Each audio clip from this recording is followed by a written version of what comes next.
Lembaga Tabung Haji failed to record an asset impairment of 227.8 million ringgit in FY17.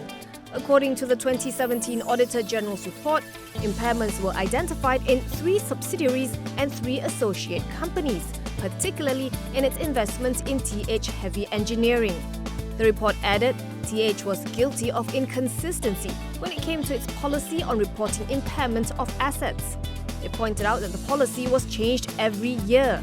In fact, in FY17, it was changed twice. It also revealed that an external auditor had issued a qualified opinion for the fund's FY17 financial statement. This comes just days after TH lodged police reports against ex-chairman Datuk Sri Abdul Aziz Abdul Rahim, former CEOs Tan Sri Ismi Ismail and Datuk Sri Johan Abdullah, and 4 senior management staff over, among others, the diversion of 22 million ringgit from Yayasan Tabung Haji for political activities.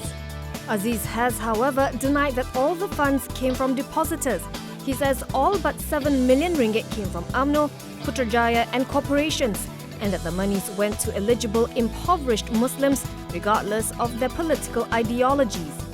On Sunday, the Pilgrims Fund was hit by another bombshell. Quoting a senior official, Singapore's Straits Times said TH had cooked its books to justify paying out a 6.25% dividend ahead of the general elections earlier this year. It also claimed that TH was short of 4 billion ringgit in deposits in 2016, and the figure could have climbed since.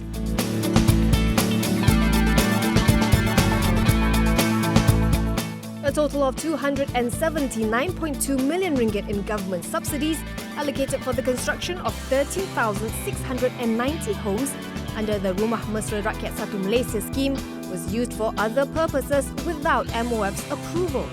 According to the 2017 Auditor General's report, an audit also discovered that the number of RM-R1M houses constructed as of December 31st, 2017 had not reached the target. Only 24,057 units have been constructed, while 8,145 will be built instead of the targeted 44,152. The report said payments to contractors were not done according to the schedule, and the quality of the RM-R1M houses did not meet the specifications set.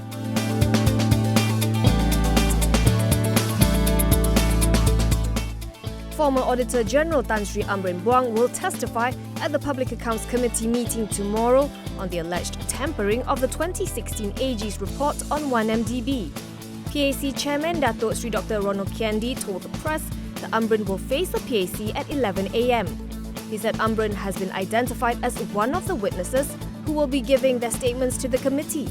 Current AG Tan Sri Madinah Mohamad will testify on Wednesday, followed on Thursday by Saadatul Nafisa Bashir Ahmad, the National Audit Department's ex-audit performance director. Once the investigations are completed, the PAC will submit its recommendations in the next Parliament session.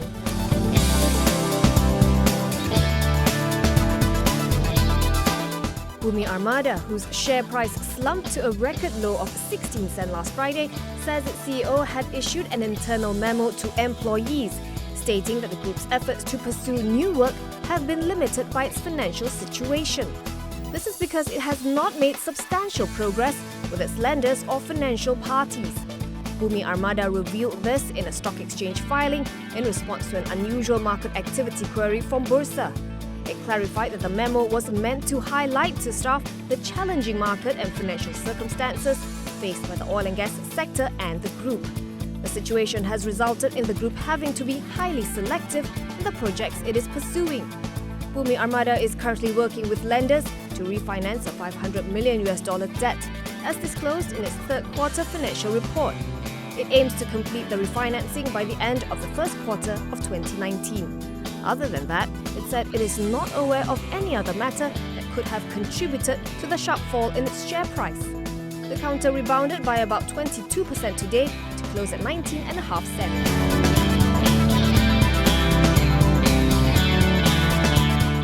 Cycle and Carriage Bintang will cease to be a shareholder of Mercedes-Benz Malaysia after disposing of its 49% stake to Daimler AG for 66 million ringgit. This follows Daimler's exercise of a call option on the 66 million shares being held by CCB. The disposal is expected to be completed by November 30th, 2019, 12 months from the date of Daimler's notice. CCB will also lose the entitled annual dividend of about 11.2 million ringgit, even when MBM declares a dividend.